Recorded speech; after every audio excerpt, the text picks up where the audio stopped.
We have been graphing quadratic equations.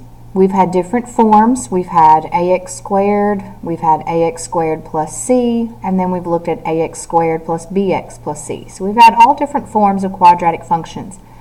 Now we're going to look at these quadratic expressions in terms of equations. So they're going to look like this, written ax squared plus bx plus c equals 0, where a cannot equal 0. A cannot be 0, otherwise you would not have a quadratic equation in the first place. You would just be left with your linear term, which is the bx term, so you would not have quadratic equation. Now, this is also called standard form of a quadratic equation. So when you're going to start solving these quadratic equations, you need to make sure that they are in standard form for generally all the ways that all the methods that we're going to use to solve quadratic equations.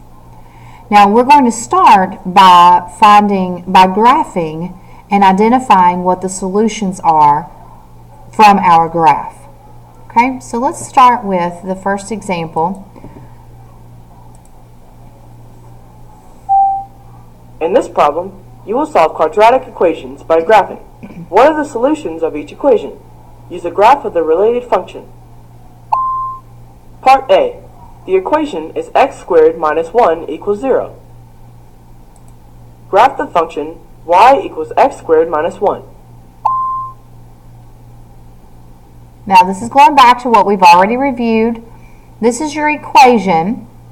We wrote it as a function, which is technically not a function because it's not in function notation. This would be f of x. But we wrote this in terms of y equals x squared minus 1, so that we could graph this and identify what it looks like. So go back to what we did in the very first video when we were just graphing basic quadratic functions.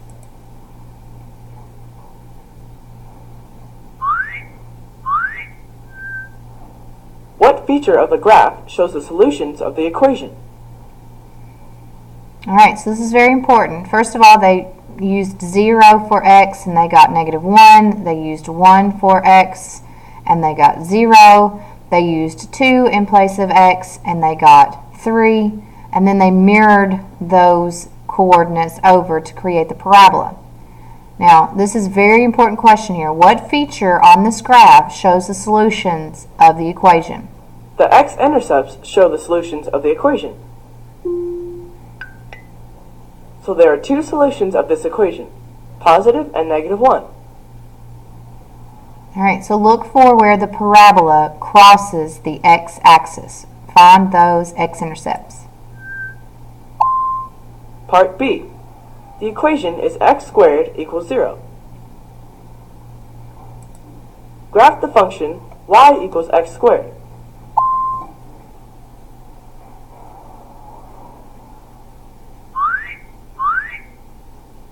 Now check the graph for x-intercepts. Now, just as a reminder, using your vocabulary, this is considered the parent function. This is the most basic quadratic equation.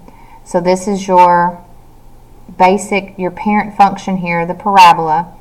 And they want you just to identify where does it cross the x-axis. There is one x-intercept at x equals 0. So there is one solution of this equation, 0. So if your parabola is just sitting on the x-axis, whether it is facing up or whether it's upside down, if it's just touching the x-axis in one spot and not actually crossing the x-axis, then you're going to have just one solution. In this case, it's 0. Part C. The equation is x squared plus 1 equals 0. Graph the function y equals x squared plus 1.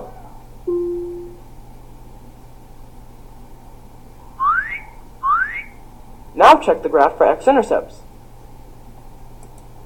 This graph doesn't have any x-intercepts, so there is no real number solution of this equation.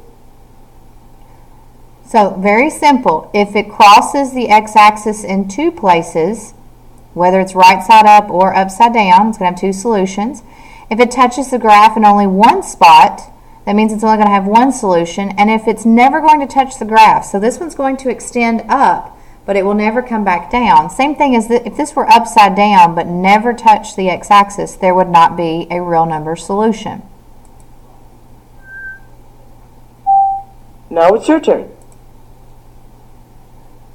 So graph this function, x squared minus 16 equals 0, and use that graph to determine how many solutions and what those solutions are of this equation. Now pause the video if you need a little more time. I'm not going to give you any answer choices, but I do want you to see that the correct answer is going to be 4, negative 4. So when you graph this, notice that this has a vertex of 0, negative 16. So your graph was pretty far down on the y-intercept. But if you were to continue your parabola up, which you need to get in that habit of doing, you'll see that it does cross the x-axis at 2 places, and that is positive 4 and negative 4. All right, let's look at another example. In this problem, you will solve equations using square roots.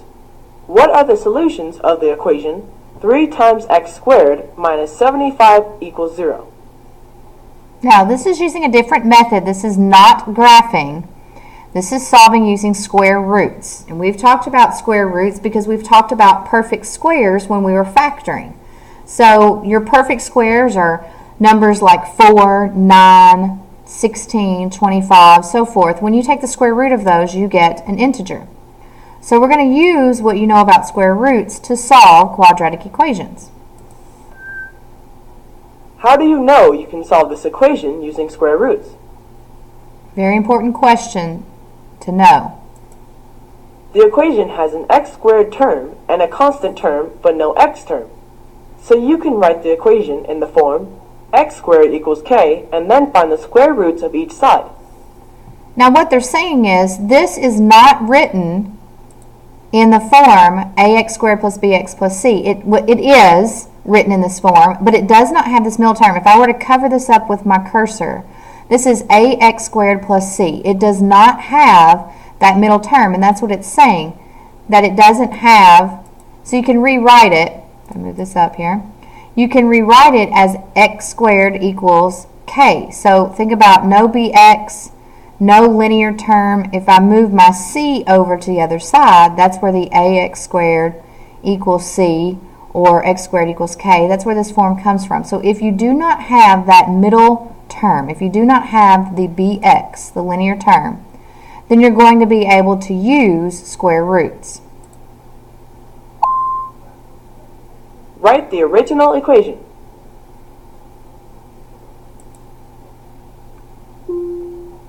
The original equation is 3 times x squared minus 75 equals 0.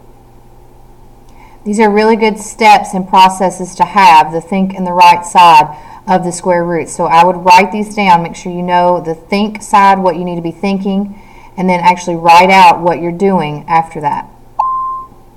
To solve the equation, isolate the variable term x squared on one side of the equation.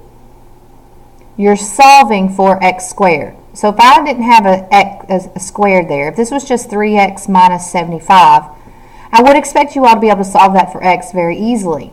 Do the exact same thing. Solve this equation for x squared. That's what it means to isolate the x squared. First add 75 to each side of the equation.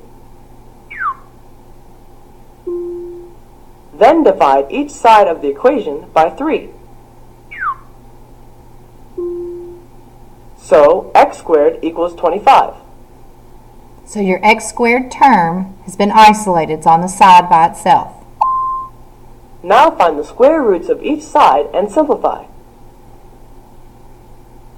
So the opposite of squaring something is taking the square root. So you're doing the inverse operation. First find the square roots of each side. Start by simplifying the left side of the equation. Then simplify the square root of 25. So x equals positive or negative 5. Alright, so let's kind of recap here. The reason you're left with just an x is because The inverse or the opposite of squaring something is square root. So if I were to put a square root symbol over x squared, square root and squared are inverses. So if you're doing both operations to the same variable or the same number, you're actually not doing anything at all because they're going to remove each other or cancel each other out. So you're just left with that x. Now, what might be a surprise for some of you all is the fact that when you take the square root of 25 or 4 or 49 or 100, you all are used to getting just 5 because that's what you've learned about square roots. But you can actually also have a negative 5. And think about this, if you plug this in your calculator, negative 5 squared is going to give you a positive 25. Now, if you don't use the parentheses in your calculator, you will get negative 25, which is incorrect. You have to put your negative 5 in parentheses, then square it. Now, just think about it logically. Negative 5 squared would mean negative 5 times negative 5, and a negative times a negative is a positive. So taking the square root of a number does in fact give you two answers, a positive 5 and a negative 5. So those are your solutions of that quadratic equation. Now it's your turn. So here's your quadratic equation, m squared minus 36 equals 0. Identify, does it have the linear term? Does it have the bx, or the bm, I guess you could say here, because our variable is m? And it doesn't. So you know you can use the square root on this because it does not have that middle term.